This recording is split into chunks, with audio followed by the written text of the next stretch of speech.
Yeah,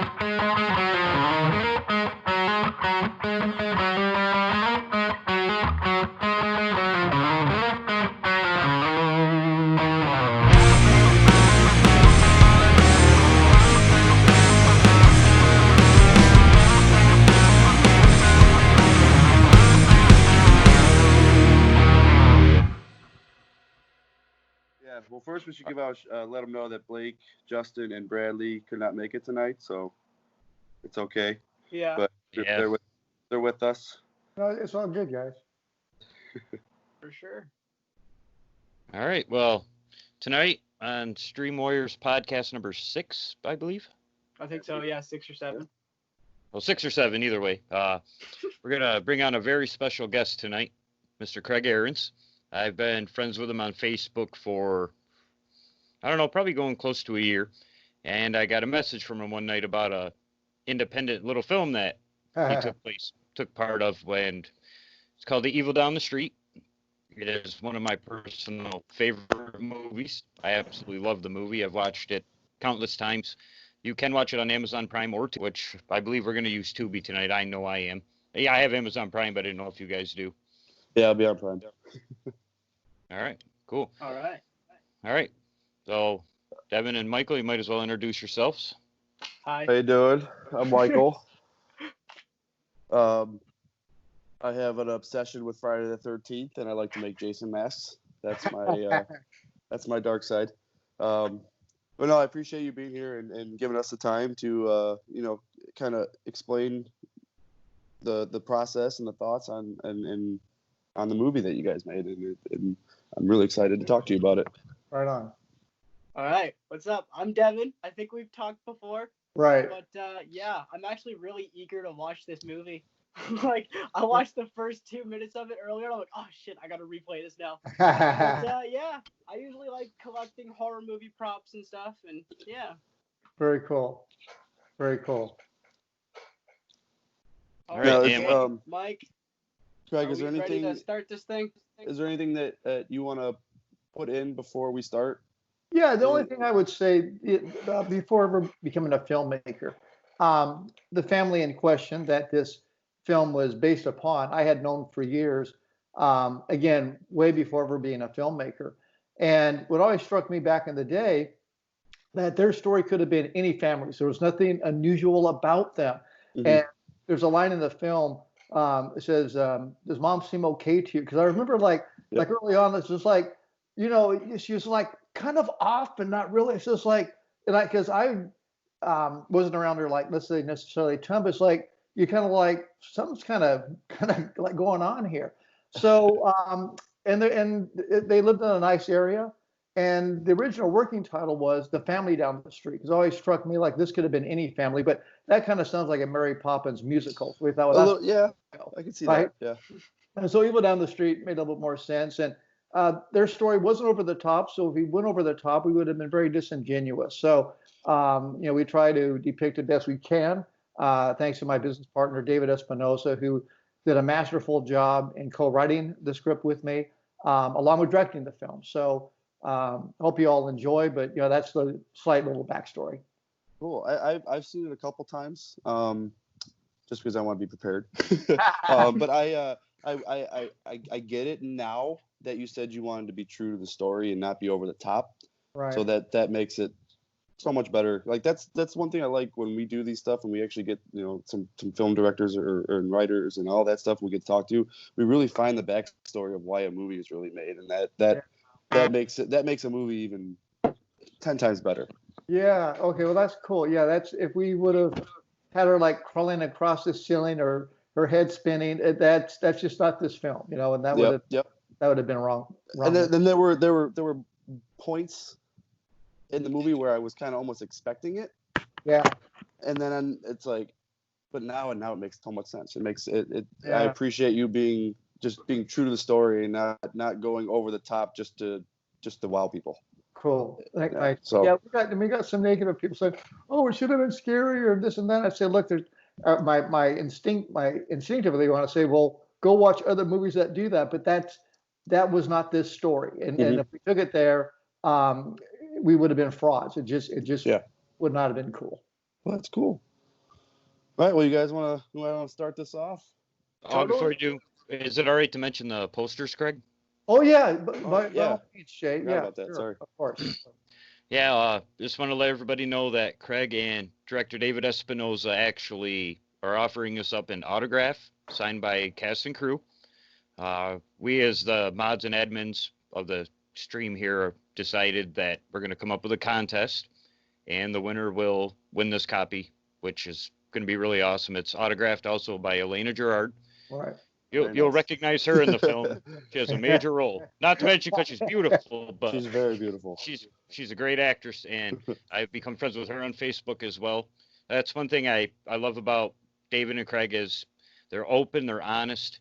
I can reach out to him anytime, and he will reach out back to me. I've talked with him on the phone, on a personal phone call, so that's really cool. I have a little more insight than everybody else. I've been fortunate enough to do an interview with him already, and you're going to be in for a treat. And if you haven't seen this movie, I give it a 10 out of 10. Much to what they were saying earlier, I do like the fact that it's real. It's an actual real movie. It's based on real events and not over the top, which to me makes a scarier film. Mm-hmm. I just wanted to lead in with that, and we will introduce the contest tomorrow night on what we're going to do. So keep your eyes out in everything horror. I appreciate you guys doing the poster thing. That's really cool. Absolutely. Our pleasure, guys. All right. Okay. All right, guys. Without further ado, let's do this. Everybody at 0. Should we do a countdown or? Yeah, you can do the countdown. T minus. All right, ready? So we're gonna go on go. So I'll go 3, 2, 1, go. Okay. Got it. All right. So 3, 2, 1, go. Turn my volume down. The subtitles on. Oh, that's true. I gotta get those on too. I forgot about that. I love this beginning camera shot. Did you guys use a drone? Yes. I was gonna say it looks so crisp. It reminds me like a little bit of The Shining, with that That's slow, Yeah. that slow come over that's really cool. We like drones. The film we just shot, Demon Fighter, we have drone shots in that too. This opening is really cool. What I really love about this movie too is the suspense and the atmosphere of the movie in general. Thanks, Jay. It has everything I look for in a really good movie, and it looks top notch. Not like independent filmmakers. You guys put out it's just a beautiful movie in general. Well, our gaffer gets the credit, Dan Watt, who was the cinematographer for the film we just shot in June. That his lighting skills, I kidded him. I said, you don't light, you paint the mood. And he did just a great job for us in this film. Now, was this filmed out in California? Yeah, what is interesting? The basement, since we're doing it like this, the basement was actually about 100 miles away. And so, yeah. I was going to ask you about that. Magic of Hollywood. And our original set house, unfortunately, just before shooting, it didn't work out. The family had a major issue, so it didn't work out. So we had to scramble for a new set house. So it worked out. So the cool part is this house was ideal, but it didn't have a basement. And so we looked and found a basement, thanks to the Riverside Film Commission, out in Banning. So for the first 3 days, it was out in Banning. And what was cool, it was a double basement. And some people believe in orbs and others don't, but whatever vote. Well, when we scout a location, we always take video, and I do it off my iPhone. And so that evening, I went back and I played it back and I sent it to the scout who went with me. And I said, "Hey, John, I want to send you the video of the basement. See what you think." He goes, "Oh my gosh, Craig, we have orbs." And look, we've shot lots and lots of locations, and we've never had anything like this. But before I went into the basement, he started getting creeped out. He goes, "Craig, get down here." And I was talking to this woman from the Riverside Film Commission, like trying to build a rapport with her, right? So he's down there getting freaked out. He goes, "You got to get down here." But the basement itself was just creepy as all get out. So It worked out great for us. That's awesome. So you filmed all the basement stuff before the house stuff? Yeah, we shot the first 3 days was in Banning, and when we shoot a film, and it's thanks to David, we spent a lot of time in pre-production. So we felt it was important. Those would be the hardest 3 days, and you want to pack that towards the front end of the film. So towards the latter part, when people are getting a little bit tired, perhaps, it makes it a little bit easier on your actors and crew. So yeah, the first 3 days was in Banning, shooting in the basement, and they were long days. It was not easy for cast and crew. Is that all real? Like, did you guys paint the walls, or is that all real? Oh man, we It's fell all in love with musty it like and mold. that. Yep. That was the way it was. So we said we're at home because, we realized if the basement looks like something I made up in my house, it's going to be a joke, and a lot goes on in the basement. So it was a God thing. It was meant to be, and so we had very little, nothing on the walls. Everything you see was the condition we had. That's cool. Was it hard? Was it pretty musty? Yes. Yeah. Was it hard? Yeah. Yeah, and it was just really was just stale. I mean, it was just the ventilation was really grossly lacking, and so you had to keep going topside to Get clean air. Right. That's a good transition too, of him coming down the stairs. Yeah. Well, our lead male actor Kelton Jones, there's a scene, and when you go into the basement, that door was actually a bathroom, and it's actually a bathroom. And so Kelton, there's one scene that he's supposed to go in the basement. And he does like one of those elevator things. He goes lower, lower, lower, lower, lower. And he just did a structural improv, and it was epic because it didn't look stupid, it didn't look comedic, it looked real. So it gave that illusion like, oh, he's going downstairs, but not whatsoever. I will say I love the movers. It was a good touch. Yeah. Especially this guy. Yeah.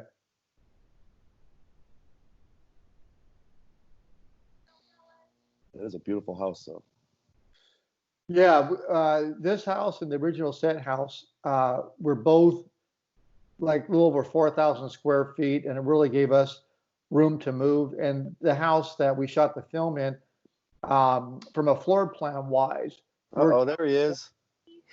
Was that me? Yep. Well, hell no.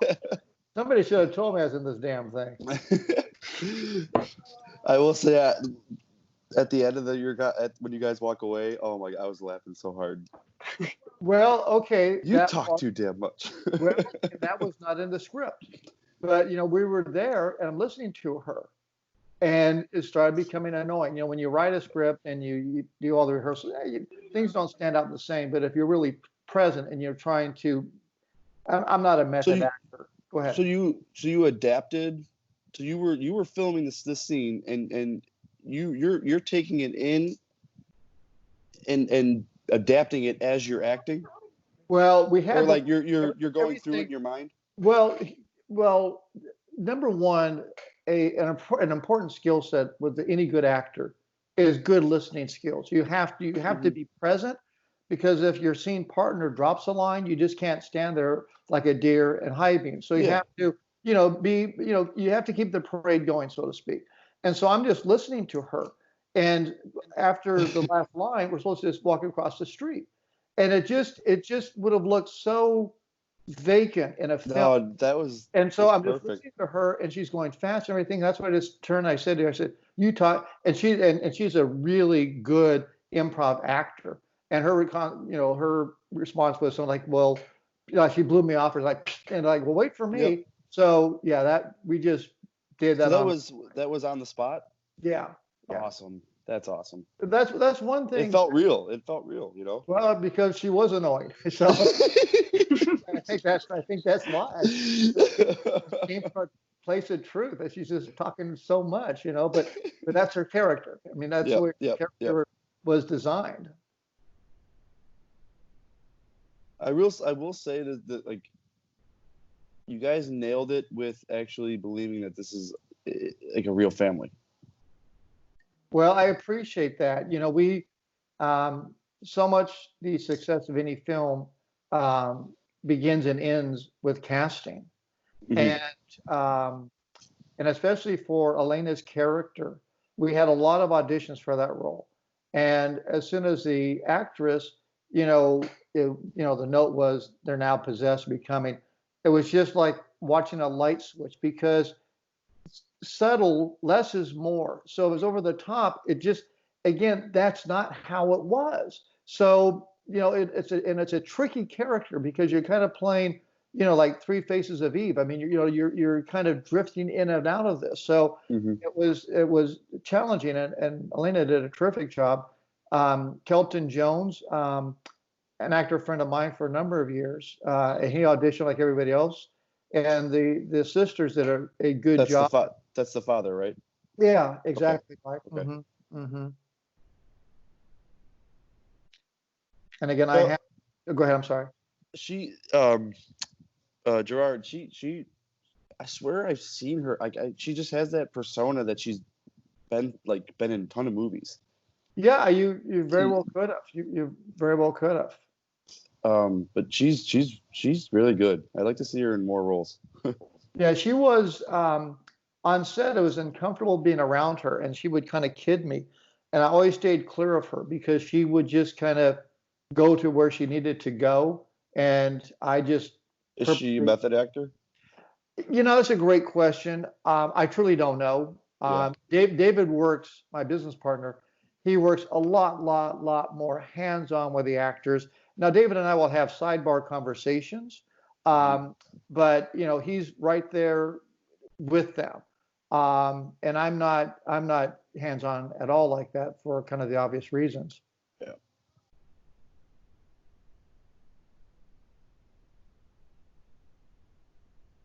I can't wait. I can't wait for those days when my daughters are teenagers. Oh, I good Don't luck. talk to me. I didn't get sleep last night. Me either. That's on a good day. Yep. Yeah, I'm already getting to that. Well, I'm starting to get past that point now with my kid. Yeah, I was 2 for 2 when both my daughters hit 13. It's like a switch went on, and there's an ample gap between their ages, close to 10 years. So my younger daughter I told for years, I hope you watch how this was with your older sister, how that didn't get her exactly what she wanted. Oh yeah, Daddy, I won't be like that fast. 13 comes, I was 2 for 2, and So your yeah, daughters are 10 years apart? yeah. My oldest, we're Wow. right now, in California, we're still on this quarantine like so much of Hmm. the country. So my oldest daughter, who's 32 now, is back My at the age. house. And my youngest daughter, or Brittany, she's 22. So yeah, That's cool. yeah. Hey, Michael, what's your time code? Mine? Yeah, just want to make sure we're still on Just hit par. 11:15. He's hearing the noises in the walls and shaving. Yeah, I think I'm A about little 10 behind. seconds ahead of you. Ahead. Okay. It's just because of the delay on Skype. Yeah. So that's cool. So you guys have this. You're watching this on Tubi. Yep. I'm on Prime. Okay. So that's Yeah, why same you're probably a little bit ahead because Tubi has the commercials, right? Uh, Now, when I watched this, I was talking to Devin earlier. I said when I was talking before we got on the call, I was saying I got a Amityville horror vibe Yeah. and Exorcist vibe from this. Yeah. I would say it's I would say it's Because appropriate. me and my fiance watched it the other night, and right away I said, you know what, it kind of feels like it's Amityville horror, but what's switched with Yeah. the roles. Yeah. I could see that. Um, there was one scene, just kind of since we're having this, that we did not include in the film, and we could have. I mean, we had the Ouija board scene in the basement, but there was another scene that we're going to open the movie with another Ouija board scene that was much more horrific than the basement, but we elected not to go with it. So we might introduce that at some other point if we ever do. Oh, like a part 2, like whatever happened to this family? Did the demon follow them to the next house? So Now, if you were to do that, that would be your own concept, right?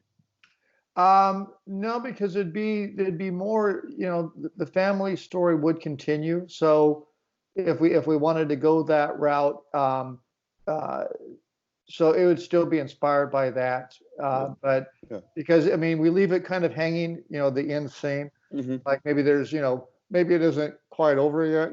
So Yep. Yep. that, Yep. that door isn't completely closed, let's say. It would be nice to get a sequel.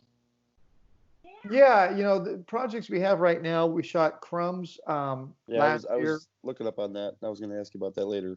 Yeah, and I'll just, I don't want to mess up with you No, guys. go for it. Go for it. But that will be coming out probably within the month.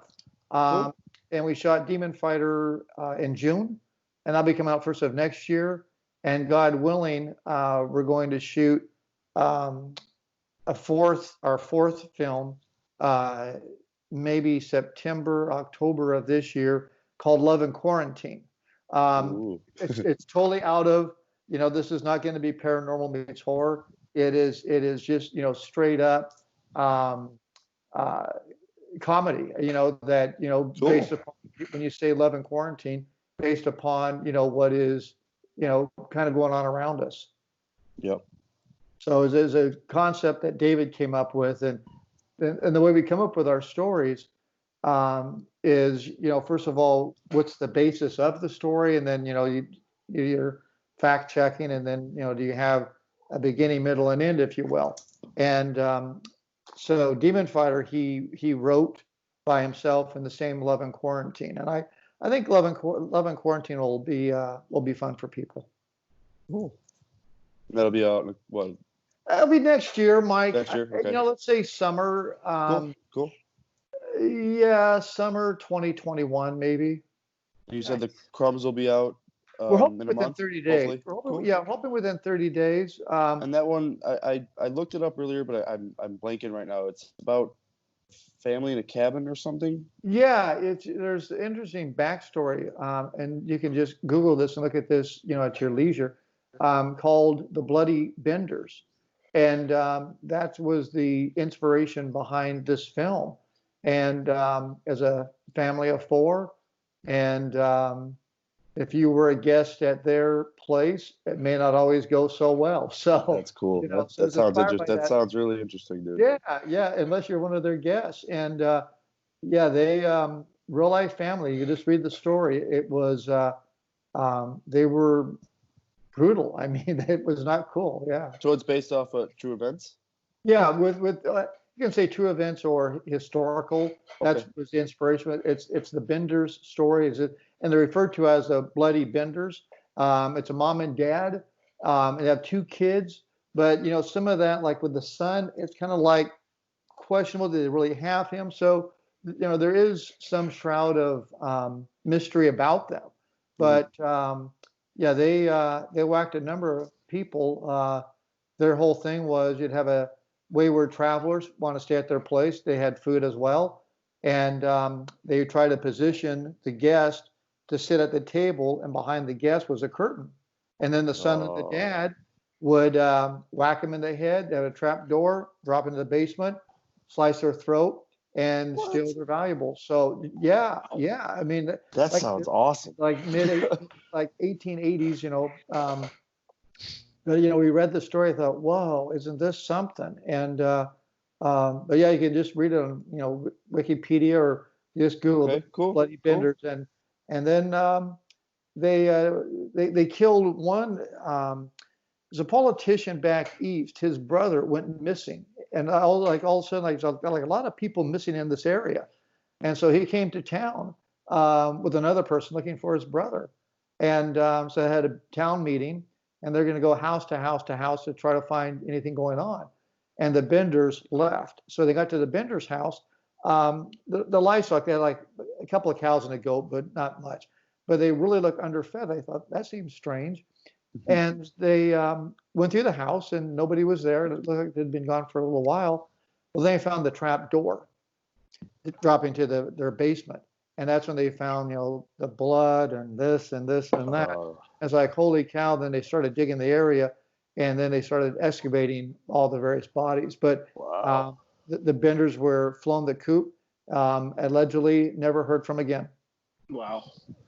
But, people like that, they surfaced somewhere. You just don't, this isn't a behavior that you necessarily, say, okay, well, we learned a lesson, let's stop. You'll just, get acclimated somewhere else and probably do your thing. And they flew under the radar, most likely. That's cool, man. I can't wait to see the movie.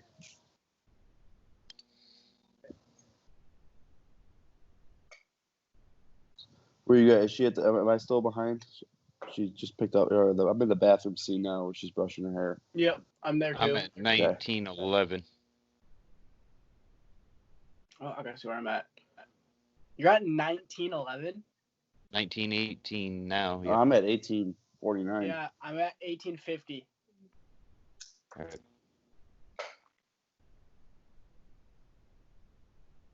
All right, so probably like 19 now. 19 now, yeah. Yeah, the lighting is very good in this movie. Yeah, I like the mood and atmosphere. It's I like the actually dark. really appealing. That's my biggest, not really gripe, but it's like my biggest thing for movies, man. It's all about the mood and atmosphere. Mm-hmm. Yeah, and you're Awesome. 100% correct. I'm not saying that we always do this, but the four things that Dave and I really stay up on as best we can. The film has to look good, sound good, good acting, and good story. Now, I'm not saying we did any of those, but by any stretch. But if you are strong in a film in those areas, somebody's going to watch your hard-earned effort. Mm-hmm. But if too many of those buckets are insufficient, then you suddenly have a big problem. Yeah. I really believe this scene too when he's walking with his daughter. Right. I just feel like that would be that's something I'm gonna do when I'm older. I'm gonna have one of these walks with my daughter, and I loved how you could believe that they're a family. That's awesome. Yeah, you guys did a good job with the casting. Well, like the daughter, Dad, you're clueless. You don't get it. And how older daughters, older teenage daughters, will come up an attitude like, And that's Dad, and then that is exact. I was watching this with my fiance, and I said, "This is me and Tatum walking." And then when the girl fell, I'm like, "That's my 6-year-old. Like, this is perfect." She always falls and trips over herself. everybody has that one kid that doesn't matter where you go. So clumsy. Yeah, that they're bumping into stuff or falling, and it's the one kid you have. Yep. So I have true. one kid, and that's how she is. Where she trip on her own shadow. Yeah, you're right. That's funny, Jay.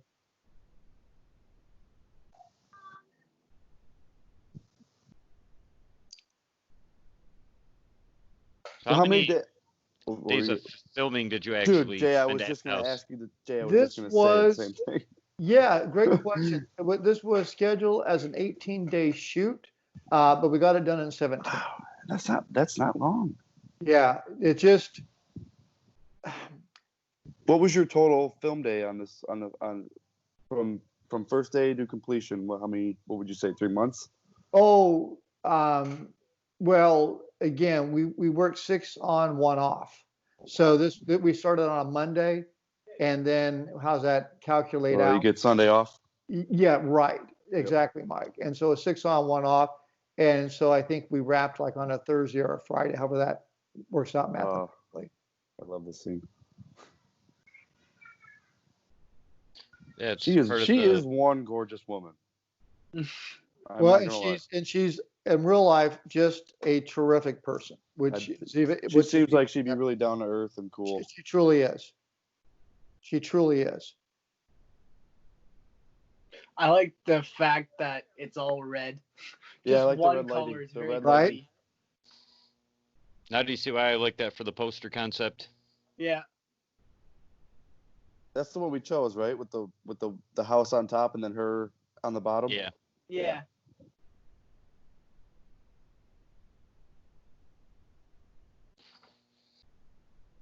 Now the Ouija board was in the house, right, when they bought it? Correct.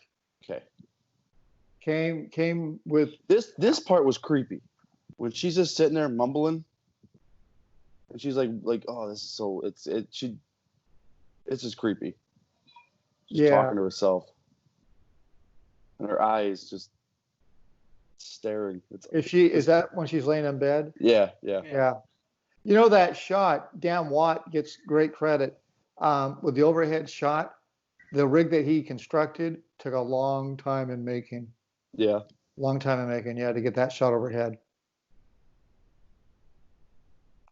It's kind of funny because Isn't it to me? It's crazy how much Hollywood. And I'm not hating on it. It's just crazy to me that like Hollywood, you spend so much money and time on rigs and effects for seconds of footage.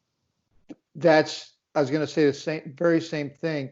And, we could have shot it differently, but it just wouldn't have been the same effect. Now, this is a low budget indie horror film. So, I mean, you can't spend a lot of time on any one thing, and if you do spend time on it, you want to make sure, like, is this time well spent? But is it worth it? Yep. Yeah. And in any other angle to capture it, it just had to be. Yeah.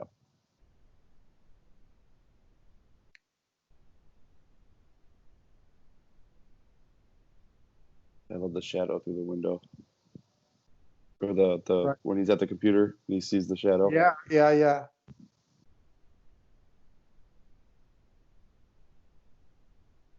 And in my like, I honestly, when I was watching it with my fiance Veronica, I almost thought that it was going to be like a reverse movie where he was possessed and seeing all this stuff.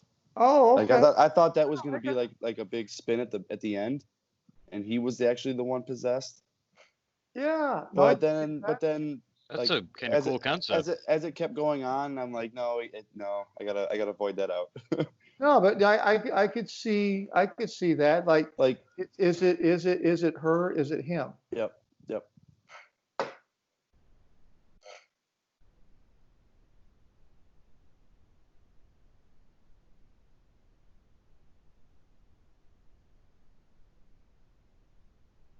I love how she just like flips it on, like she gets possessed and then she's normal and it's possessed, normal. Yeah. She does a really good job at that, like flipping a switch. So I'd say I'd be happy to meet her, but I'm scared. She actually legitimately scared me in this movie. I can totally understand. But you can even still tell when she's being nice, she's still possessed. That's what's cool about it. Like, I just feel like she's like even in his face expressions, like he's like, what's going on? Like, why are you being so nice? But yeah, it's one of these things like it's mom. No, it's almost mom. On a good day. Yep.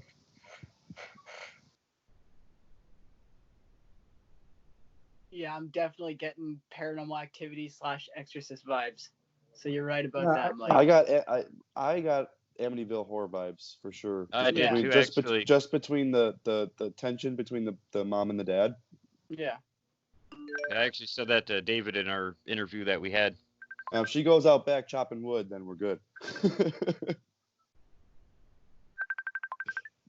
Are we getting somebody else on the call? That's probably David. Uh-oh. Can you patch him in? I don't.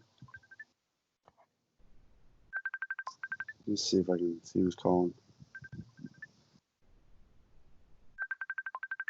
It is David. I'm sure he's calling in. I don't see it.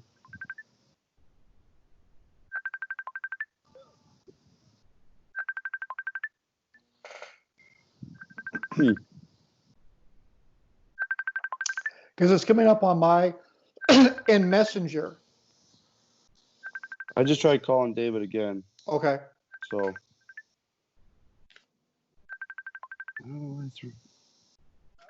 I don't see anything coming in.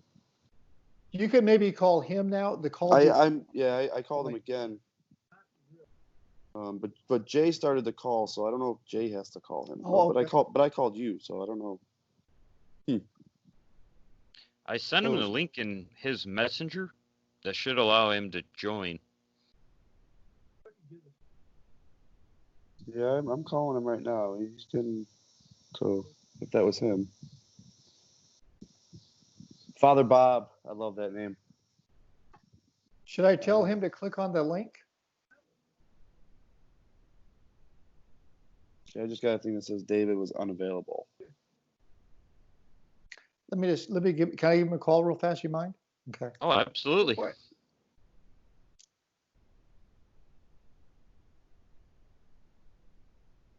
We're real here. No, now when filming in the neighborhood, did you guys use any of the actual neighbors? No, No, it was all actors. not at all. Yeah. How was that? Yeah. How was that? Did you guys have to like shut down the street? Not really. No, all the neighbors were pretty cool with you guys filming. Hey, we're doing it now. Yeah, it's really cool. We're watching the film. We're going through the whole film, and they were trying to patch you in. I told them you're calling, but I don't know how to get you in this thing. I can try and call them again. Okay, Mike, they've tried calling you too, but you didn't pick up. So a guy named Mike White is calling you again. So if you see that, answer it. Okay. It's calling now. That's him calling you now. So grab it. Okay, bye. Okay, you can go ahead and answer the phone. I hung up so you can answer, I guess. Stupid technology.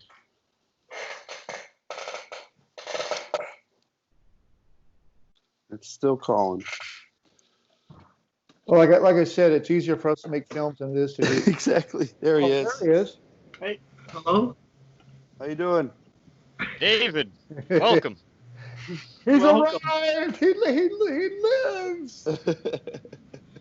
Well, fancy meeting you guys. Nice Same meeting to you. you. Yeah, Good to see you again. Whatever prompted this? An awesome movie. Probably that's about what. 25 minutes into the film, David, just so you know. Yeah, our timestamp You guys is are watching the film? we're at 30 minutes right now. Yeah, 30 minutes. Okay. She looks evil, man. I loved the way she portrayed this. It's good. That's all I can say. It's good. And David, your timing is good, man, because I was running out of stuff. I could only dance so much. Well, it kind of worked out. I just finished eating a sandwich, so I was about to pick the lettuce out of my teeth, but I guess I'll pick That's funny.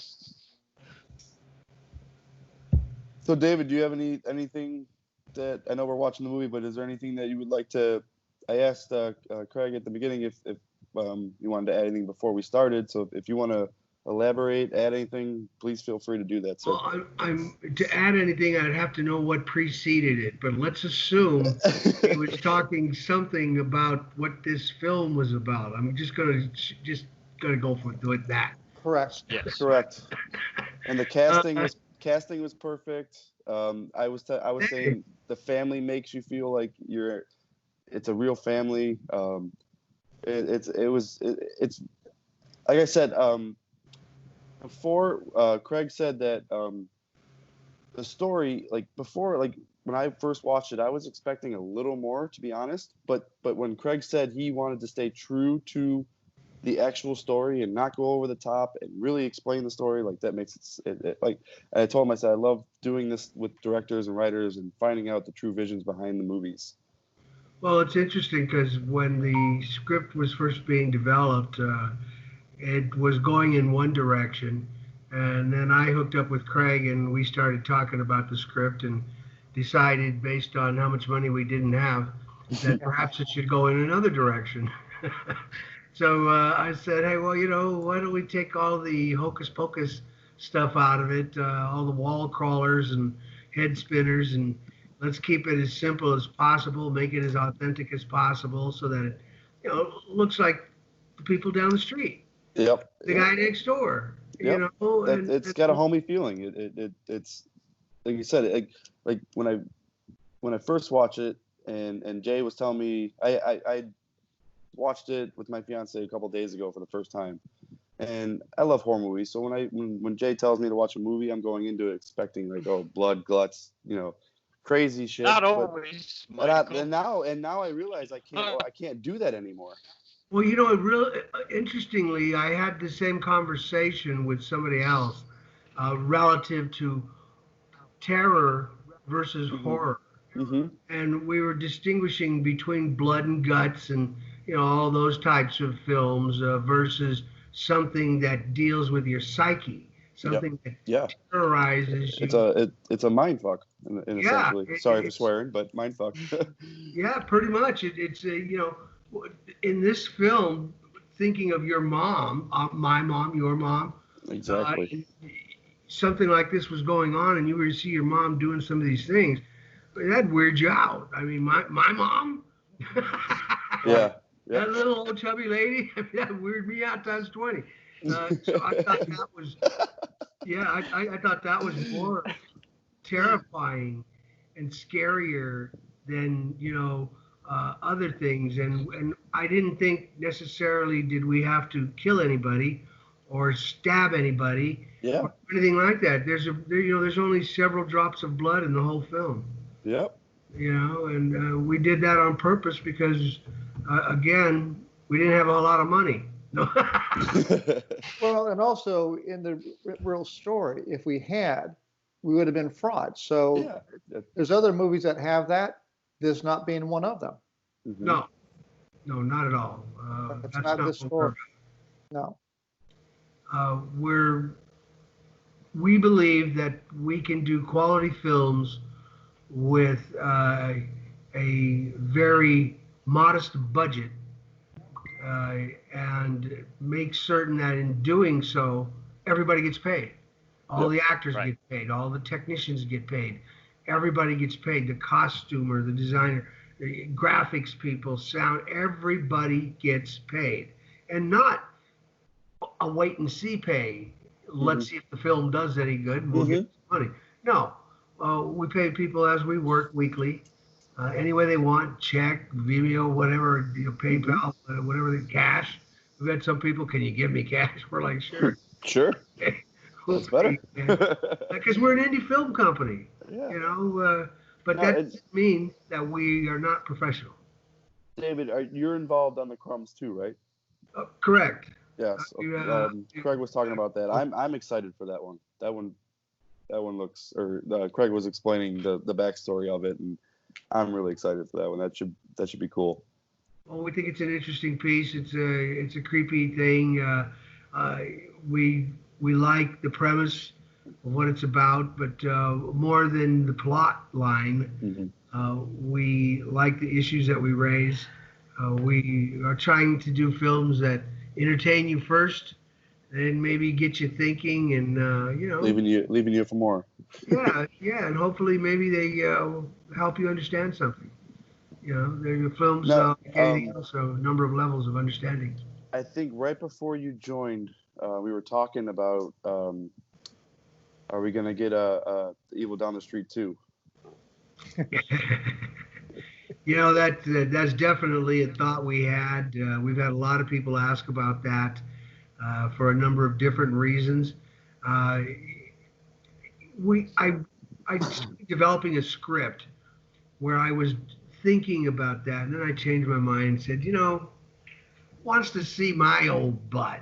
Why don't we get some young people in here? Let's get some younger actors. And so that we've been kind of focusing on that. I'm not so concerned about writing myself into everything we do. Demon Fighter, I'm not in it. Okay. Well, Craig and I have a small cameo at the beginning. The good news is neither one of us are really in it, so there you go. Yeah, it's not in it at all. If you see us and recognize us, it's because you got a good eye. Right. You're not going to catch us. Yeah, that's about it.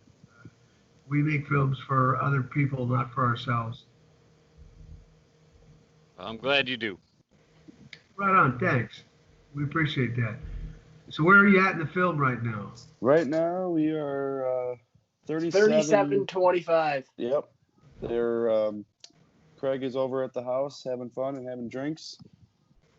Oh, okay. I know where he's at. That's an interesting piece. I sit here and it's like, do I stay in the scary house or or stay because Craig's my neighbor? Yeah. That's a tough decision. Well, one thing that worked out really well, the neighbor's house, it was across the street for us. as it turned out. So it worked out really well. We were very fortunate. When you see in the beginning, when the neighbors first showed up and introduced themselves, and you see them leave, and they're walking across the street. Yep. They're walking to their house Right. across the street. So I was saying how that scene was perfect, and then Craig was telling me that they added the line in where you talk too much, and yeah. she was like, Psh. And they wait for me, like that. That's Right. so perfect. Yeah, she's very fun to work with, Miss Ramaglia. She's a very talented lady. All the folks were. It was. I didn't have a problem with anybody. Everybody was very easy to direct. Some of them took a little bit of work, only because they had serious, difficult parts. Lynn had a full part, so I spent a lot of time with her. But she did very well. We were pleased with her performance. Now, I asked Craig earlier, is she a method actor or no? Well, you know, she wasn't until she met me, and Because I could see her like doing those emotions and like that the way her character was offset like to people just to like mess with them and stuff, and I could just see her being really cool. Like Craig said, she's very very down to earth, very cool, but I could just see her really getting into character. well, she spent a crash course with me for about a month. That's cool. Which was pretty much 7 days a week there for a bit, every single day. And the training that I was putting her through was developed through method approaches, through Stanislavski, etc. And she got pretty intense. So yeah, she appears in our other films as well. She's in The Crumbs. She's Sweet. also in Demon Fighter. Cool. That we just shot. You got that one. That one you just that's post production now, right? That's in post production. Cool. The Crumbs will be out here. Oh, real quick. We can't wait, biting at the bit for that one. So it should be within the next couple of weeks here. We should have that out there. That's pretty cool. Now, we'll be able to find out on like Amazon Prime or. Yeah, right now we have a few different distributors interested in the film, but our indie rights distributor is certainly interested in the film, and that would be going directly to Amazon Prime and some of these other platforms. Cool. Excellent. Earlier I said it has a almost a Exorcist vibe, Amityville horror vibe, with the kind of reverse roles. You know, it's interesting you say that, because every movie that can be done has been done. Yep. You know, it's always a haunted house. Mm-hmm. You know, the very first haunted house movie I saw as a kid was House on the Haunted Hill. Oh, that's a good one. The original. That's classic. Yeah, that's classic. Classic film, right? Yes, sir. At that time, scared the hell out of me. Now, you know, the head coming out the door and all. I mean, out of the closet, all that. Yep. Give me a break. I did that for Halloween around my house. You know, so. But yeah, it's not a matter of what the story necessarily originates from, but rather how the story affects and unfolds, affects the people that are in it, these characters, and how that unfolds relative to what they're going through. So if you could get together a cast that's believable, a circumstance that is acceptable. Yep. Notice I didn't say believable, but acceptable. Acceptable. Yep. That's very important, because you know all the wall crawling doesn't always come out to be something scary, but rather, all right, come on, give me a break. Exactly. Yeah, it gets like that. So not so acceptable. So we were trying to, like I said, go for a sense of normalcy, a reality, just normal people down the street, and shit happens. Wham! How does it affect you? I mean, how did the kids behave? The children. Is mom acting weird to you? She's always acting weird. Why? What's up? I mean, I will say her character is so seductive. Like the way, like, oh my God. You're not talking about Father Bob, right? Yes. Yeah, I was thinking that, but he ain't talking about Father Bob. Like, just I praise her for her role. Like, she did a phenomenal job. David, you might want to touch on the other actors, the girls, they asked me about the acting part, and I said that's really on your side of the ledger. That's before you connected in. We talked about Elena, and getting ready to talk about the male lead actor Kelton and the girls. We never got there. Yeah. As far as how it was you working with them and getting them to where you wanted them to be. Well, I try not to tell people what to do when I'm directing.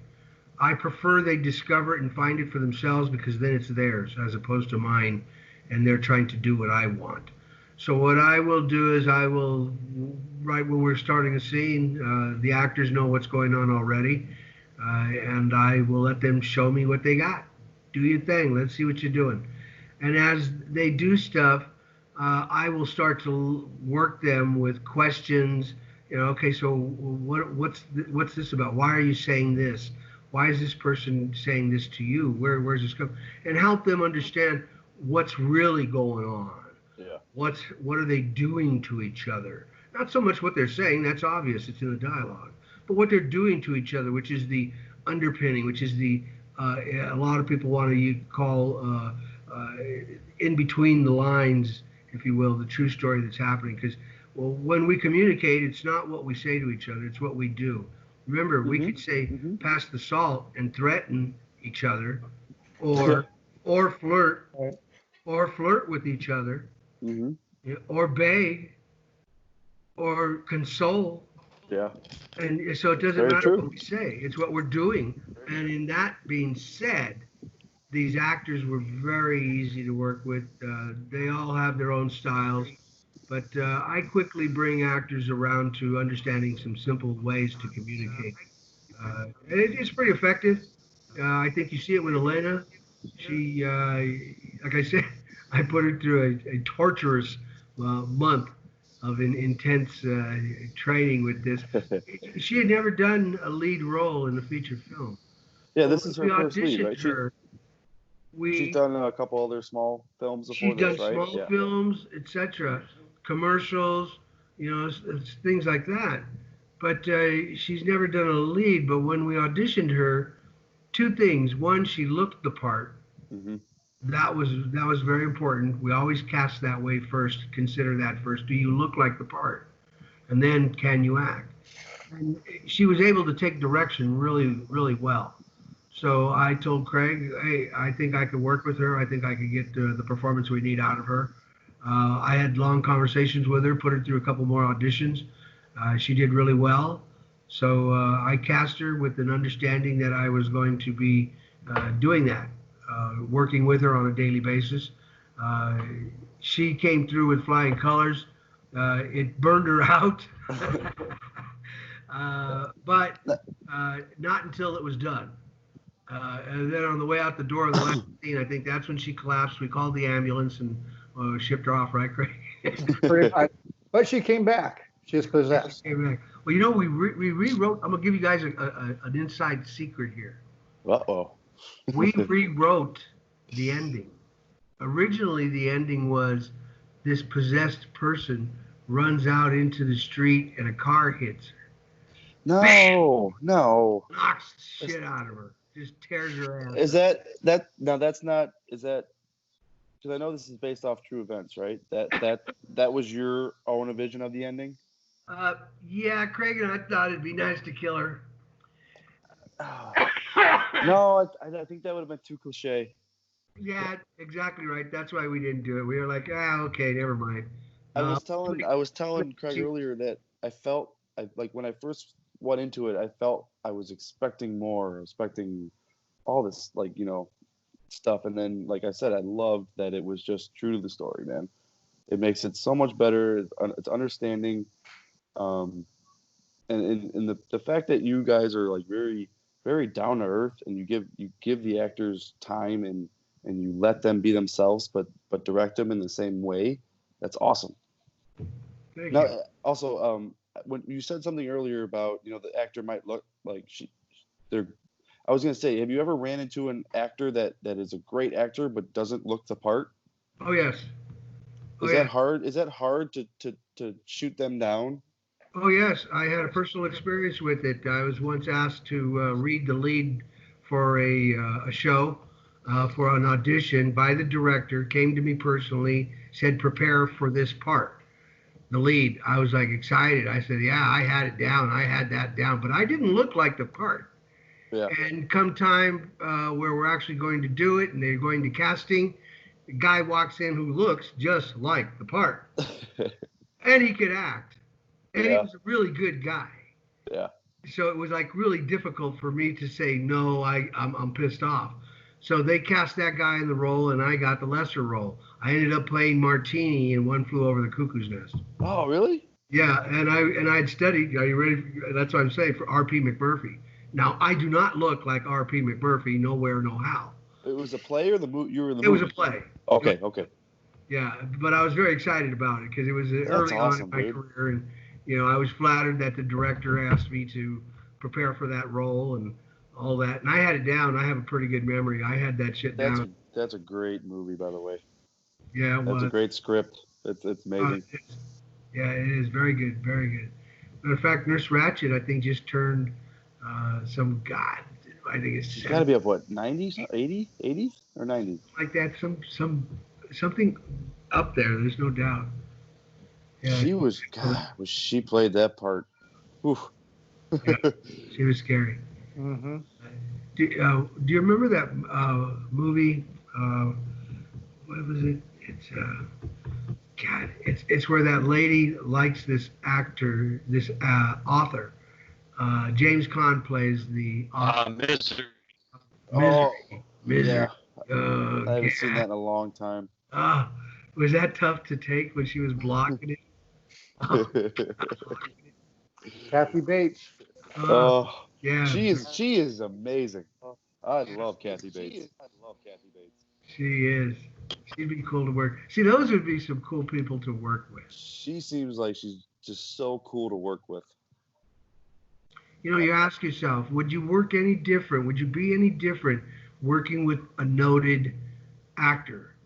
Does it change how you behave, how you see this person? Oh, that's true. You almost feel like you'd be intimidated and that happens with people, I think. Yeah.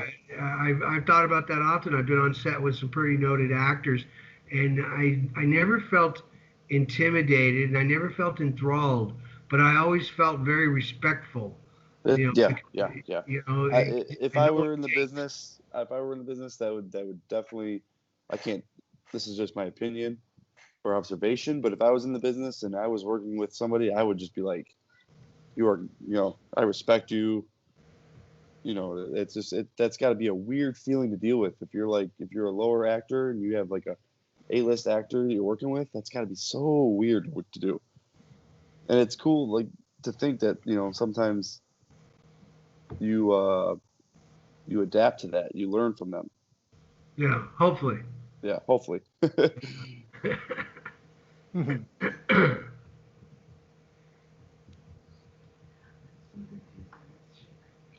Another good scene. Her facial expressions are just stone cold. So where are you now in the film? About 51 in. David, come back. No. Oh, did he leave?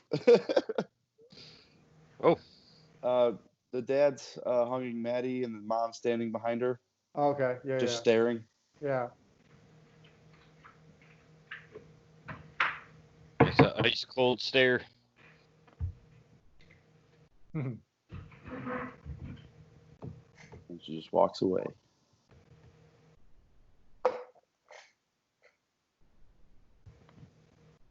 Does Gerard have does she have a big role in The Crumbs? Or is it kind of like a cameo thing? She works behind the scenes, and she has a couple of really good scenes in it. The part she has, the scenes she has are dedicated to her character. So, yes. Likewise, in Demon Fighter, she has the opening scene. Cool. Yeah.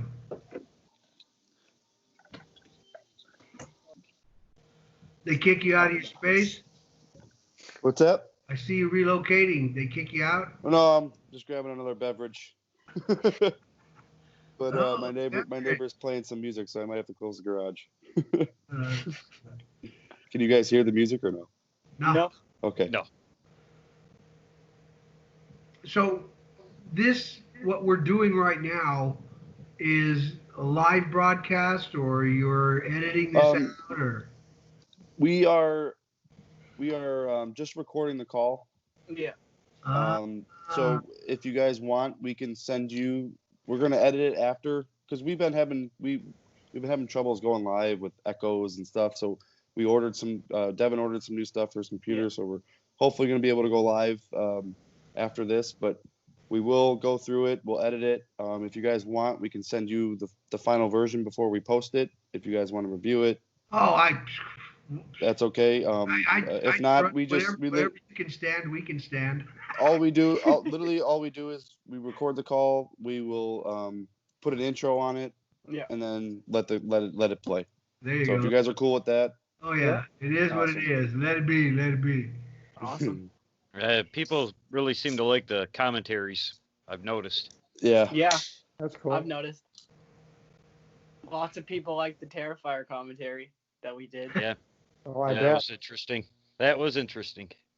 I wonder how things are gonna be now, like after this, like when we go live. I just wonder how it's gonna be. I think it's Like- gonna be better because if people are watching, then we can read their comments and we have more questions to answer. It's not just us looking at each other and Well, it's like you know. it's but the like, difference between shooting a film and doing live theater. Yep. You know, live theater, it's happening right there and then. Yep. There's no wait for it. It's right now. Yeah. You know, whereas when you're doing a film, it's, you know, wait for it. Is it good? I don't know. Let's do it again. You know. Yep. Yeah. So Take 12. the spontaneity of, you know, live is really good. It creates good energy. I think you'll love it. All right, so I have a question for both you guys, Craig and David. I think I asked this to everybody that we've talked to. What are, David, you can go first, Craig, whoever wants to go first, but what is your favorite horror movie of all time? I don't mean to put you on the spot, but I always ask everybody, what's your favorite horror movie or franchise or anything that you remember that gave you a vivid, like, you know what I mean? Go ahead, Dave. As an adult, the two that stand out the most for me are The Exorcist and Alien. Awesome. Alien film. Awesome choices. As a kid, the original Frankenstein scared the shit out of me. That's awesome. That's awesome, dude. So that film really terrified my ass. A film that upset me as an adult was Texas Chainsaw Massacre. The first one? Yes, the original film. And it was so true to facts as to what happened. Yep. It was horrific. I, at that point, really did not enjoy the film as much as it upset me emotionally. It had a really heavy impact on me. Not into chop movies. I'm into horror movies. I'm into thrillers. But more suspense, like exactly. Yeah. But you know, like no blood and guts, and that doesn't. That's not my thing. Yeah, that's respectable. Those are my choices. Cool. I like your choices, man. Thanks. How about you, Craig? Can't copy me. Exorcist. You know, when that came out,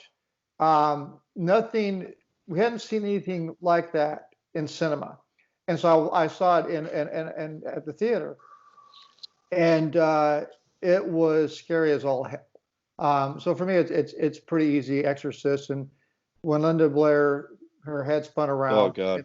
the whole audience just everybody lost it. So that experience with other people is what also enhanced it, you know, and you're trying not to jump at certain times, but it was, you know, we've all seen it, but you know, when it first came out, you didn't have, you know, people necessarily telling you their version. Cause I saw it like the second day it came out, I mean, like right away. And That it would was have been scary as shit to see that in the theaters. without a doubt. It was. Because I remember couldn't sleep at night. I Yeah. was a late bloomer. I'm only 33. I was a late bloomer. I saw the movie when I was 14. I rented it from Blockbuster, and I was under my covers the whole damn movie. As soon as as soon as her face turned, I checked out. I'm like, and I'm doing the.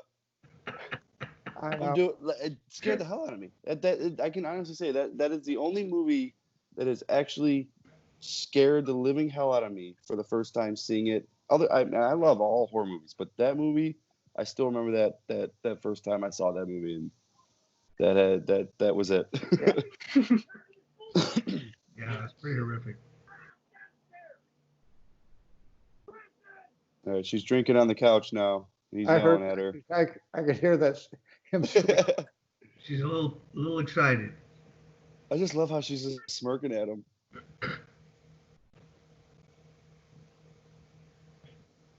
Now, were there any good outtakes from this? Did anybody like crack up, or is there? Are you looking for like a blooper reel?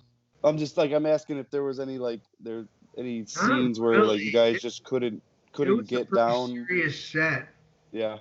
Yeah. That's pretty cool. That's cool then. Everyone was on It was point. serious, and the weird shit was happening, and the place where we were at was very tense, and to shoot all the basement scenes were actually 100 miles away from where the original set is.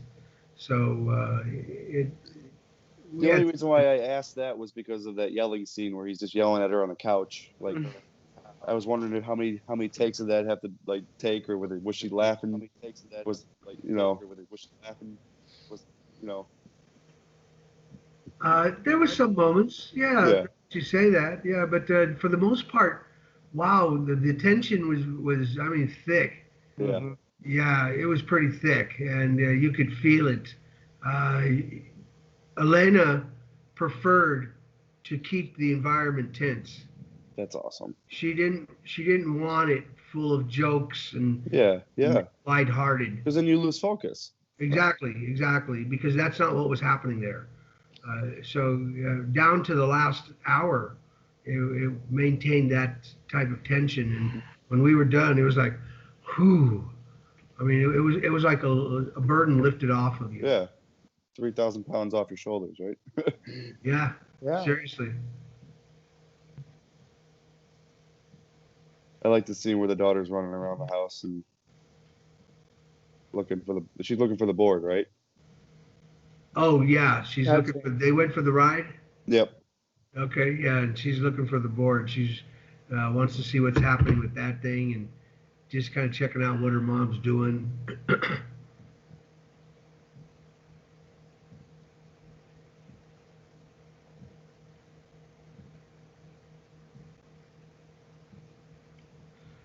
That was it. I like this continuous shot from the bedroom to the bathroom to the other room. That's pretty cool. One of the things we try to utilize are multi-cameras in our shots. So in the Crumbs, we do a shot that is actually, it was 5 scenes.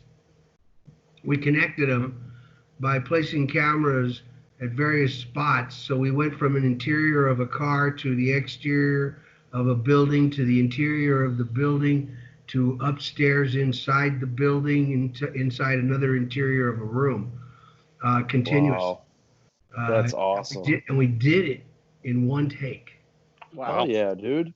In one take. It was awesome. I bet you guys were happy after that. Are you right? kidding? Oh, The whole cast and crew We're were done. in applause thrilled. after we shot that scene, because we had rehearsed it for a bit, and then we shot it. It was like, it was something else. That's It was pretty sweet. something else. But it saves time too. One of the things that Craig and I really focus on is being on time, coming on schedule. All of our films have thus far met the schedule or a day or two beneath the schedule. So and on budget. So that's extremely important. That's extremely important to create credibility with our investors and just distributors and everybody else. People see that, And they're like, wow, okay, these guys said they'd do it in 17 days, and they did it in 17 days. Right. That's cool. Yeah.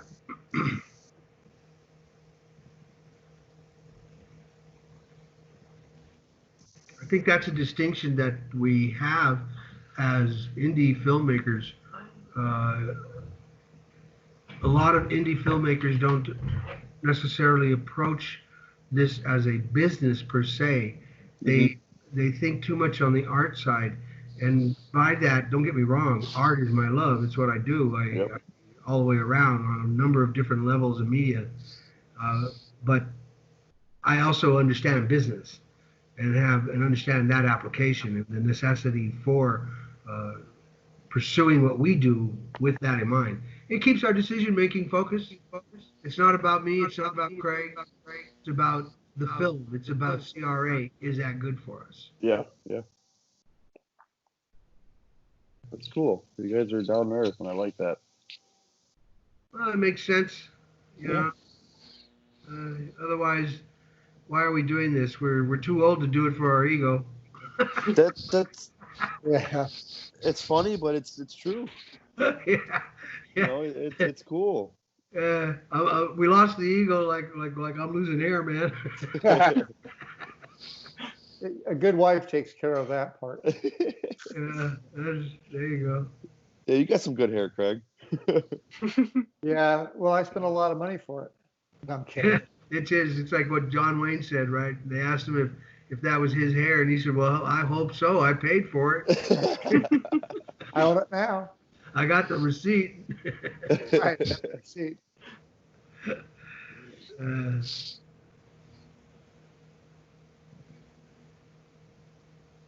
So, do you get involved in films at any level, other than watching them and critiquing them, that sort of thing? I I made films when I was in high school with my buddy. I don't know if you guys have ever heard of Mike P. Nelson. He did a Oh, movie yeah. called Mike Nelson, Sea Hunt, Lloyd Bridges. That was the character. No, not. See, like we said, Mike, we're old. Oh, yeah, I'm old. Oh man, that's a good one. But my buddy, Mike P. Nelson, we shot a bunch of movies when we were kids. But he did the I don't know if you heard of the movie called The Domestics. The Domestic. Yeah, I know it's on Prime or it's on Hulu. But he directed that. That came out in 2017, I believe. Oh. But he's actually redoing he directed the new Wrong Turn. And I actually got to be I got to be a foreground actor in it for like one scene. I did some sound effects for it too, for my voiceovers and stuff. So my passion has always been like to be like a stunt man or not necessarily a stunt man, but like like a guy that plays like a horror, like the main character. I got you. Yeah. Like just seeing, I grew up watching Michael Myers, Jason, Freddy, Right. and I just once I like I said, I didn't tell you this. I make Jason masks, I paint them, I do all that stuff. But when I put on a mask, I just feel like all my stress goes away. I don't have it like I'm in a zone. I got you. I used to work in a haunted house. Once I put the mask on, you become that. Yep. And I've always had that dream. So once COVID is done, I think I'm actually gonna start looking into theater and getting started. I got one bit of advice. Don't try on the tutu. If it pays money, I'll put on a tutu.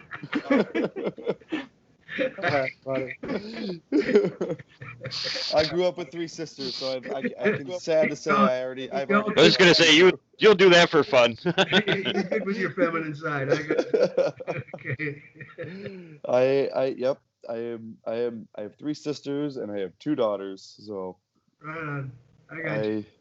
I put on a tutu before, I'm not gonna lie. There you go. All right.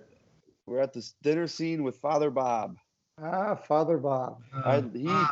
he played this. To me he had an Al Pacino, Johnny Cash vibe to him. Oh, well, thanks. I really liked just how chill he was.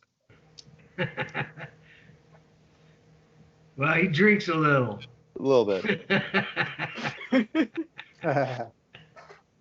I just love later in the movie when he shows up and the dad's like, Father Bob. Opens the door. That's so cool. Were you guys drinking real wine during this scene? No, it's grape juice. Grape juice. But I have had some films where they were drinking real booze. Yeah. Yeah.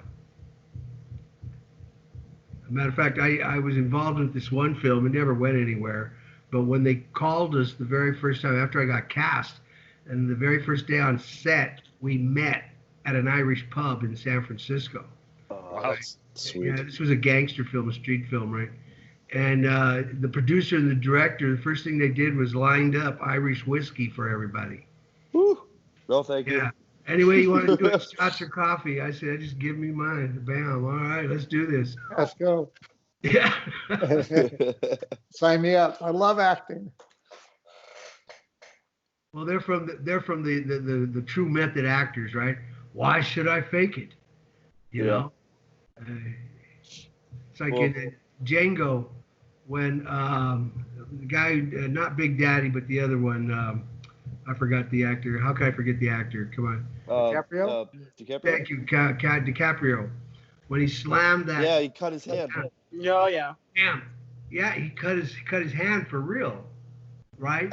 And just played through the scene, you know. But the best part about that scene. Did it on purpose. The best part about that scene though is when he rubbed his hand on the lady's face, and it was actually his real blood. Yep.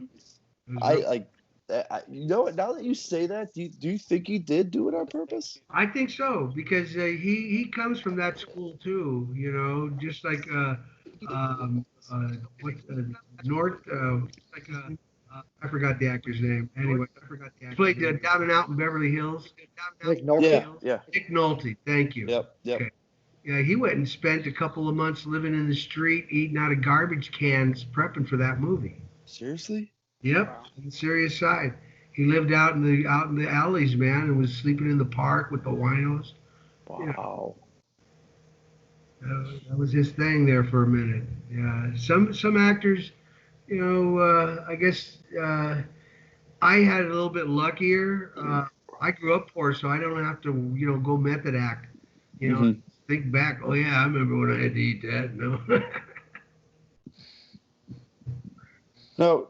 I've always wanted to do being actors. Do you bring to get emotion out? Do you bring up tragic times in your mind to get? It depends on the emotion. Up? You know, obviously you're thinking about sad and tears. Yeah. No, I can bring up really good things. Like I could think about my mom.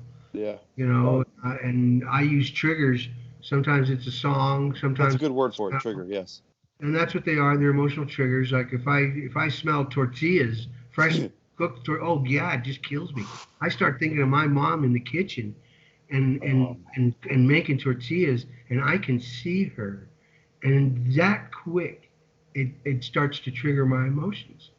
Now, what nationality are you? I'm an American, but my ethnicity is mixed.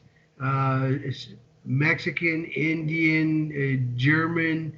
Awesome. I think there's some French screwing around in there somewhere. Yeah, I'm a mutt too. Yeah. But my fiance is Mexican, so I get spoiled with all the good Mexican food. There you go. Oh, my wife cooks. She's awesome cook. She's won awards. And Mexican food, I'm telling you, I'm surprised I'm not fatter than I am. That's because you're eating good. Oh, she's always cooking, and she posts these things. Like we were just yesterday, what we both made. We just took pictures. She won them. She made a dish, I made a dish, but hers was better, I thought. Well, even if yours was better, hers was better.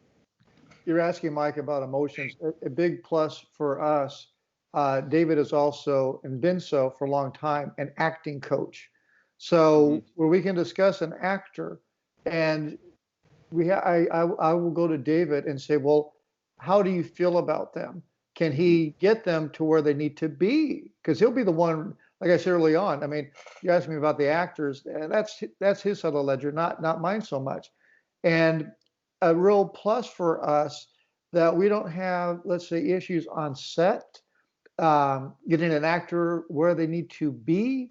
That goes to Mr. Espinosa, taking them and getting everything that they have in their essence as an actor to appear on the screen, because you don't want to have that one actor sink your battleship. So yeah. that has worked really well for us with our actors in the films. Now, to tag along onto that, how do you guys? One, was there any egos on this film? And two, how do you deal with egos when you are directing an actor? That's usually by the time we get to set, most of the actors who work with me pretty much understand how I work, and I allow somebody to flex their muscle at the beginning. Like I told you, I will let an actor show me what they got, and then I'll help them understand where they need to be. They generally don't interpret it correctly, not because they're not qualified. It's just script analysis and understanding that relative to plot, theme, character development. That's not every actor understands that. That's why they make directors. So do you ever dealt with backlash from your criticism, technically, if they want to word it that way? I've had at the beginning, I've had actors do something, and then when I show them what it should be, they generally come across right away with acceptance. Because I'm not patting my back, but I'm usually dead on. Yeah. And I can do everything I expect to be done down to the tears. And they got to respect that it's your vision too. Yeah, and not even so much that as interpreting a line. Like I said, pass the salt could mean a lot of different things. So interpreting a line is really what we're discussing.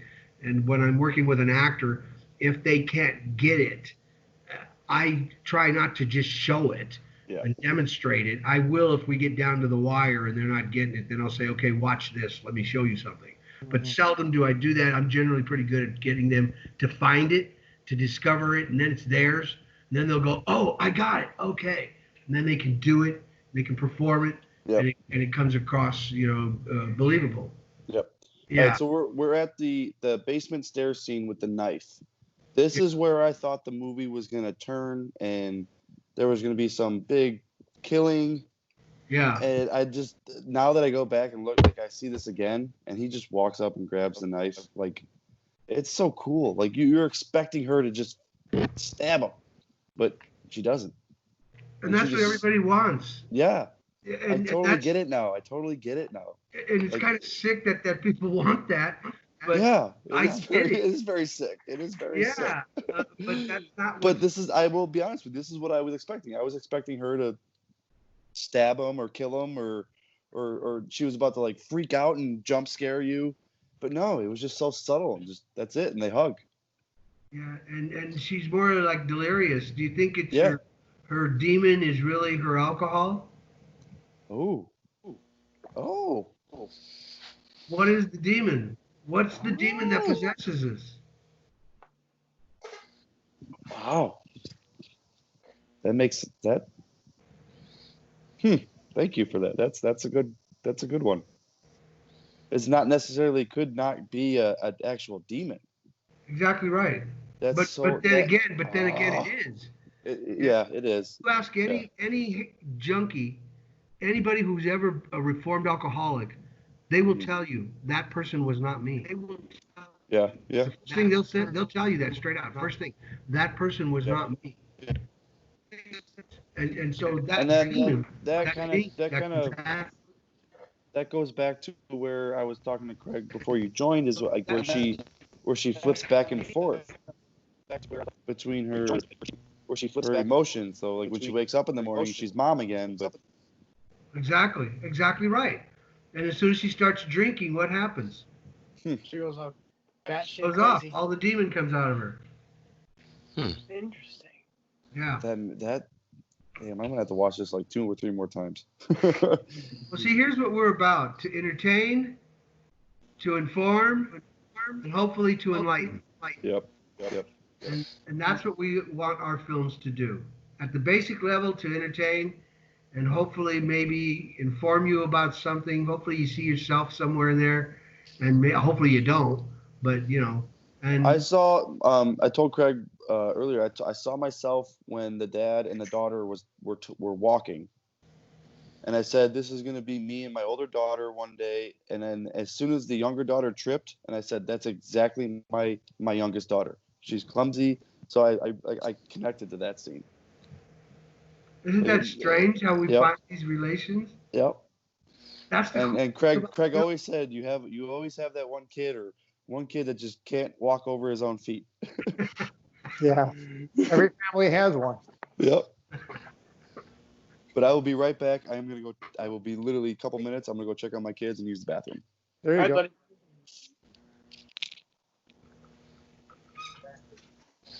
You have any questions, Devin? No questions so far, but I'm liking the movie. It's pretty fun. I Cool. like this. What about you, Jay? You got any questions, man? Not many. I've spoke with him so many times, so I've been fortunate. That's kind of why I've been letting Michael just go and talk. Fair You got to enough. get that giddiness out of your system. Oh, yeah. I'm gonna step aside for just a minute, gentlemen. Excuse me. All right. No problem.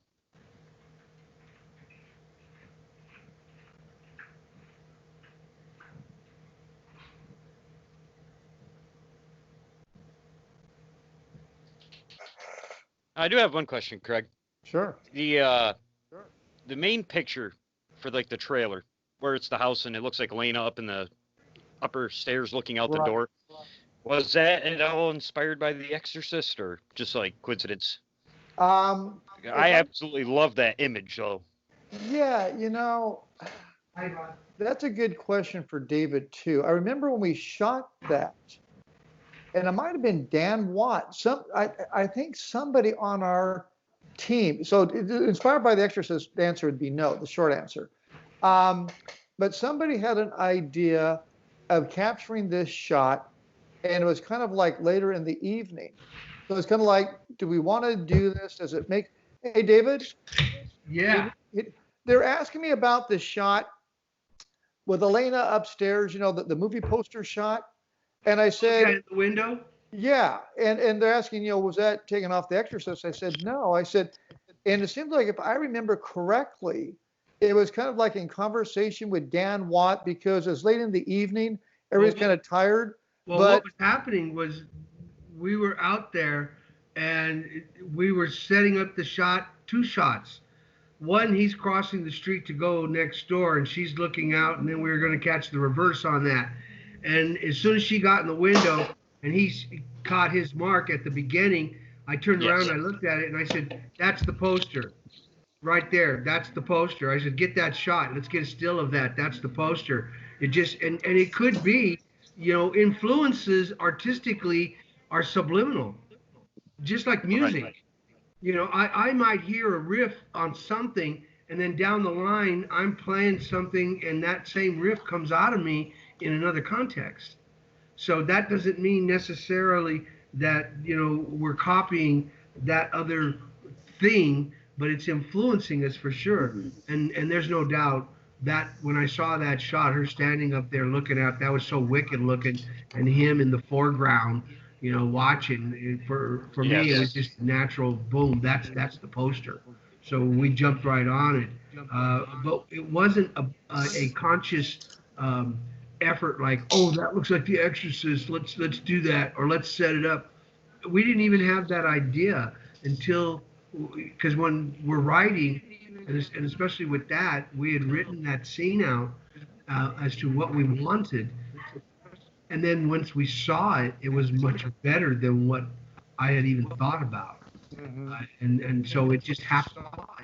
But I do agree that all of these different things that we see, especially in life, give it experiences or actual things, they do influence us, no doubt, and will have will show up in your Yes. work. Like somebody who's influenced by Picasso, you're going to see those types of lines in their paintings, in the things that they do.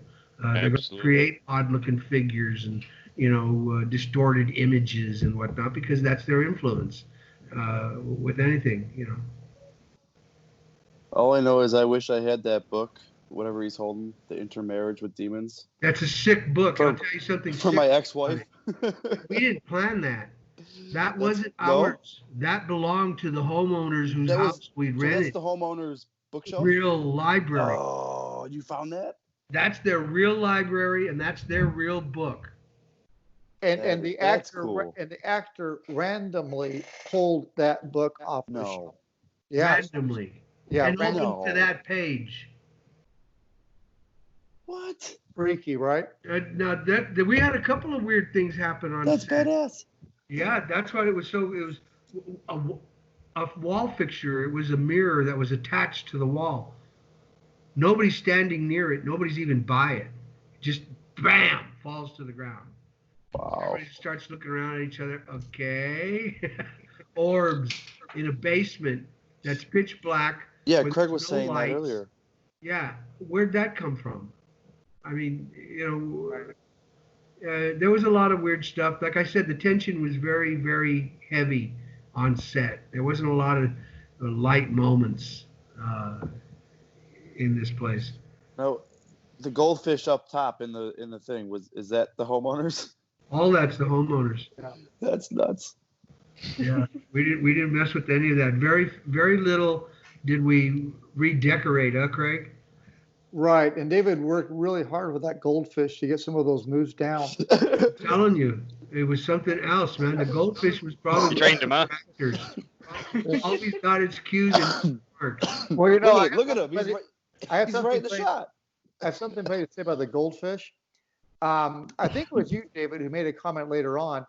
Like, we should have struck the goldfish because people are going to look at the goldfish. And this is the first time we've talked to anybody where somebody really acknowledges the goldfish. So I have to kind of laugh because wasn't that you who said, damn it, we should have got that goldfish out of the shot?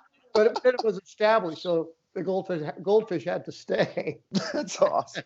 But it's so true. That's the strangest things that will catch your attention and hold focus. Especially the more you that's one thing that I've learned in my life is to always give a movie second, third, fourth, fifth chances. Watch them because you miss so much stuff the first time. Yeah. True. If you like it. Yeah. Yeah. If I don't like the movie, it's done. If I don't like the movie, it's done. Yeah, of course. One and done. But I said this I think before, but when I first went into this and the title, The Evil Down the Street, I'm going into this expecting it to be, a horror movie or some sort. So I'm not that I wasn't upset with the movie. I was more like, all right, what's the real reason behind this movie? And I'm really glad that we asked that question too. But I'm really glad. This is why I love talking to when we get the chances to do this stuff. Like, you really understand your guys' thoughts, and it's awesome. Well, thanks. Glad somebody does. No, I'm kidding. Yeah. We've been looking for you. Yeah. Now back to the basement. The only thing when the first time I watched it, the only thing I questioned was you got this beautiful house, and then you have this raggedy basement. Is there any explanation by that, or is it just because the house has been haunted, or? Well, it's explained in the film when they meet with the neighbors. Yeah, and I think you've already maybe got past that. I don't know, or maybe. That was in the. Yeah, and she said he tore the original house down. You're right. Kept the basement. You're right. Yeah, we tried to throw that in there. We had the same problem you had. Oh my God. When she pulls her shirt down, I got it. She's gorgeous. What scene you looking at? when she was in the basement, and she came and she came around and like it was pitched the guy with the exterminator was there. Yeah. Ratman. The T-shirt. Yes.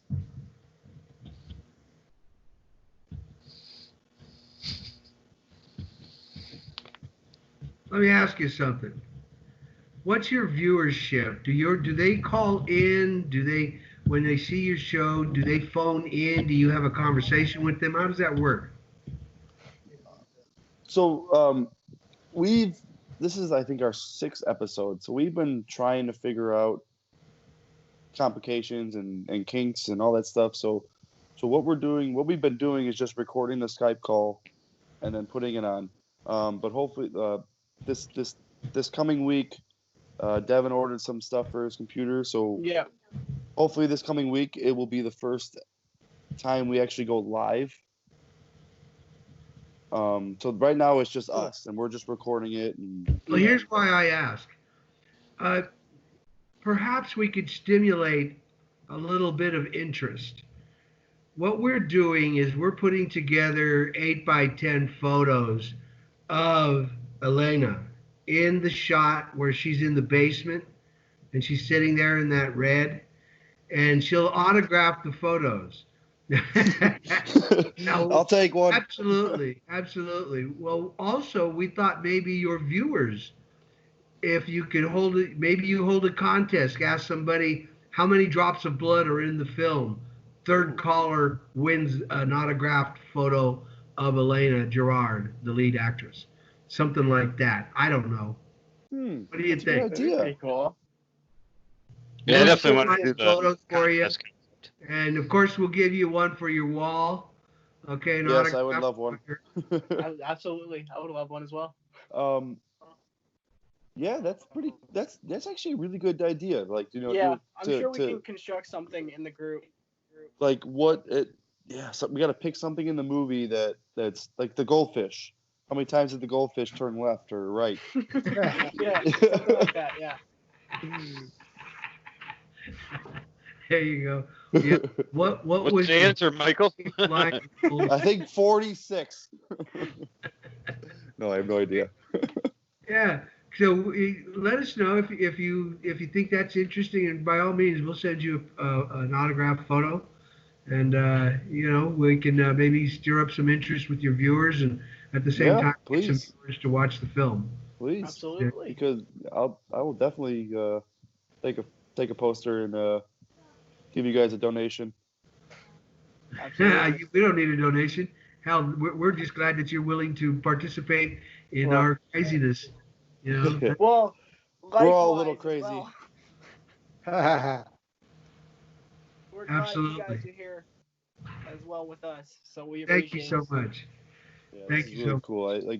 You guys didn't have to do this at all, and you guys took the time out of your day on your Sunday. I really Very appreciate much you guys. appreciated. Oh, well, you're quite welcome. Normally we have a few more people in our stream, but they end we're up missing a couple working buddies, in a but few that's things. okay. So Yeah. That's But okay. yeah, we got to give out a shout out to Blake, Bradley, and Justin. Those are our other 3 hooligans that join us usually. But they're gonna enjoy watching this. We weren't gonna do this, but we were like, we can't cancel on these guys, and it's not the right thing to do. And everybody else is like, go for it, do it. So a huge shout out to Blake, Bradley, and Justin for being a part of this and Absolutely. just being awesome people. Very cool. Very cool. So how long do you run your program here?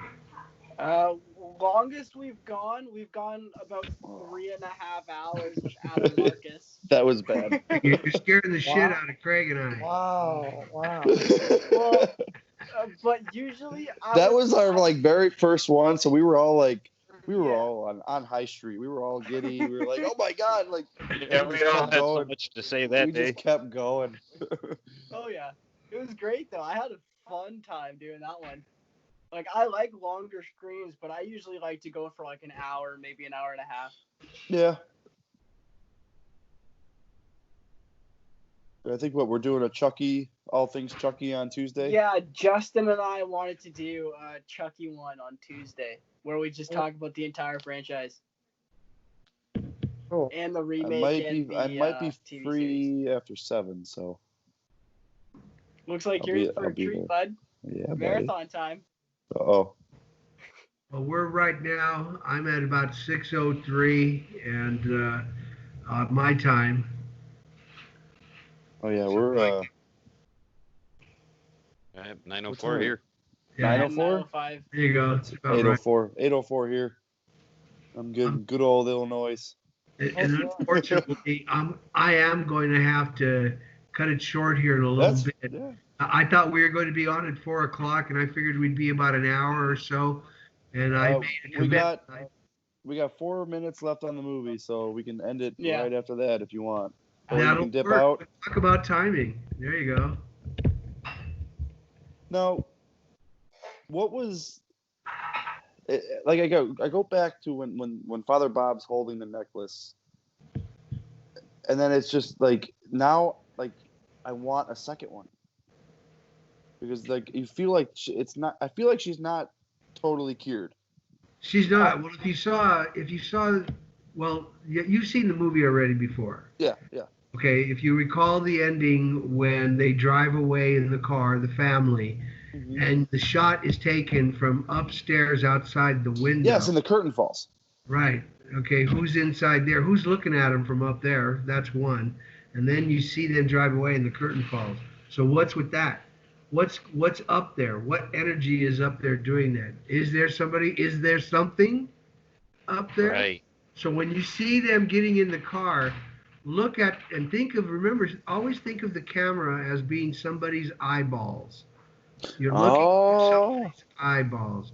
So when you're at the top of the house looking down, who's looking down? And then it goes to the other shot inside the on the other window, the opposite side. Who let down the curtain? Who's in there? Is there something in there? Yeah, we did that, and some people catch it, some people don't. One of those things that now you see it, you're gonna, oh, okay, I get it. It's like, yeah, watching any movie. After a while, you're gonna, see other things. So would you say that maybe the house is possessed? We tried to leave it open, Yeah. and get people guessing. Is it for alcoholism? Is it? That's Is it really a house that's got an issue? What's really going on? back to earlier when you were talking about not necessarily being a horror movie, but a mind fuck. Like it makes you think. Yeah. It's really cool. All right, credits are rolling. All right. So that was The Evil Down the Street.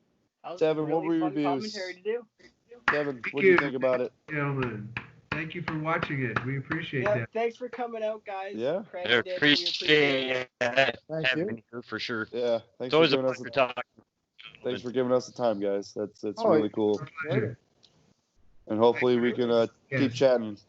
We will. You'll hear from us, and make sure we get your information. Like, let's talk about that contest photo giveaway. For sure. If it's something that down the line works out for you, and you think maybe we could It'll both definitely work out. Yeah. Right. a nice size theatrical poster. Oh yeah. That's awesome, man. Yeah, that'd be sweet. Yeah, we're opening to different marketing things. That's what we do. So, by all means. Awesome. All right. That sounds good, man. Well, Yeah, we'll definitely be promoting it. All right. all right, Jay, you opened it. You got to close us out. Peace. All the pressure on me again. Again. It's my birthday tomorrow. You close us out. Happy birthday, buddy. All right. Take Happy care, birthday to Jay. Jay. Happy It's his birthday. Thank you guys for coming. Thank you, guys. Stream Warriors, episode 6, The Evil Down the Street. This was truly awesome. Thank you guys for giving us the time to talk to you. Thank you, Thank guys. you. Thank you, Bye-bye. guys. Have a good night. Have a great week, guys. Peace. Yeah. Have a good night. Have a great week, guys. All right, they're gone, right? Oh, Craig's still there, right? Yep. All right. Adios.